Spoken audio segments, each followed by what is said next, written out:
you preparing for a Salesforce interview? Whether you're a fresher or a pro, these 15 questions can make or break your interview.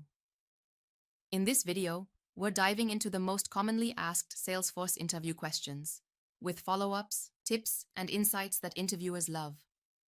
So grab a notebook and let's get you interview ready. Don't forget to subscribe and hit the bell icon for more career-boosting content. 1. What is Salesforce? Salesforce is a cloud-based customer relationship management (CRM) platform that helps businesses manage sales, customer service, marketing, and more. It offers tools to store customer data, track interactions, automate workflows, and generate insights. Salesforce includes products like Sales Cloud, Service Cloud, Marketing Cloud, Commerce Cloud, and Experience Cloud. 2. What is an object in Salesforce? An object in Salesforce is a database table that stores data. There are two types: standard objects, like accounts, contacts, leads, and custom objects created by users for specific business needs. Standard objects come with Salesforce by default, while custom objects are created to store data unique to your organization. 3. What is a workflow rule in Salesforce?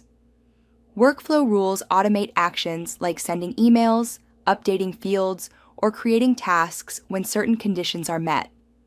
For example, if an opportunity status changes to closed won, a workflow can automatically send a thank you email to the customer. 4. What are validation rules? Why are they important? Validation rules ensure data integrity by enforcing specific conditions before a record is saved. If conditions aren't met, the system shows an error. You debug by reviewing the error message, checking the rule logic, and confirming the field values entered. 5. Explain the difference between role and profile. A profile defines what a user can do, like object access, permissions, while a role defines what data a user can see based on the org's hierarchy. A user can only have one profile, but they can be assigned multiple permission sets. They can only have one role at a time. 6. What is a trigger in Salesforce? A trigger is a piece of Apex code that executes before or after record operations like insert, update, or delete. Trigger events include before insert, before update, after update, etc. 7. How is a trigger different from a workflow rule? Triggers are more powerful and flexible, used for complex logic across multiple objects. Workflow rules are simpler and only work on a single object with limited actions. Use a trigger when you need to update related objects, perform calculations, or handle scenarios. Workflow can't. 8. What are governor limits in Salesforce? Governor limits are runtime limits enforced by Salesforce to ensure fair resource usage in a multi-tenant environment. They apply to things like SoQL queries, CPU time, and DML operations. They exist to prevent a single user's code from monopolizing shared server resources. 9. Explain the concept of SoQL. SoQL, Salesforce Object Query Language, is used to query Salesforce data. It works similarly to SQL, but is tailored for Salesforce objects. 10. What is the difference between a lookup and a master detail relationship? In a lookup, child records are independent of the parent. In a master detail, child records are tightly bound to the parent. If the parent is deleted, so are the children. In lookup, child data remains even if the parent is deleted. In master detail, it doesn't. 11. What are reports and dashboards in Salesforce? Reports are lists or summaries of data in Salesforce, while dashboards are visual representations of report data. A KPI example could be total closed won opportunities this month.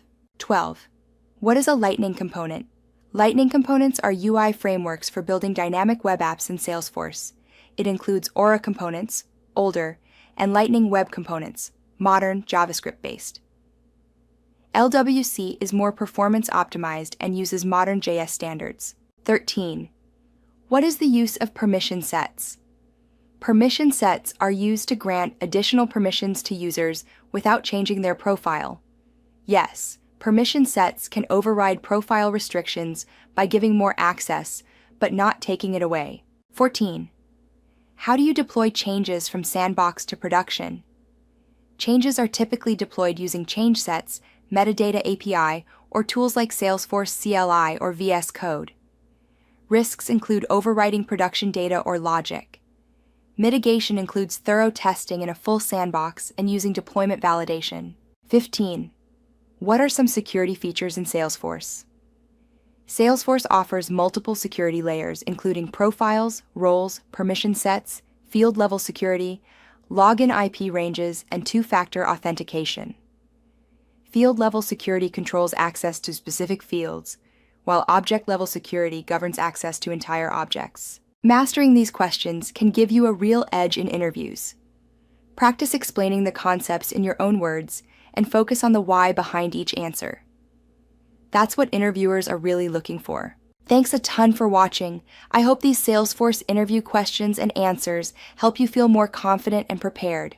Whether you're just starting out or brushing up your skills, remember, practice and clarity are key.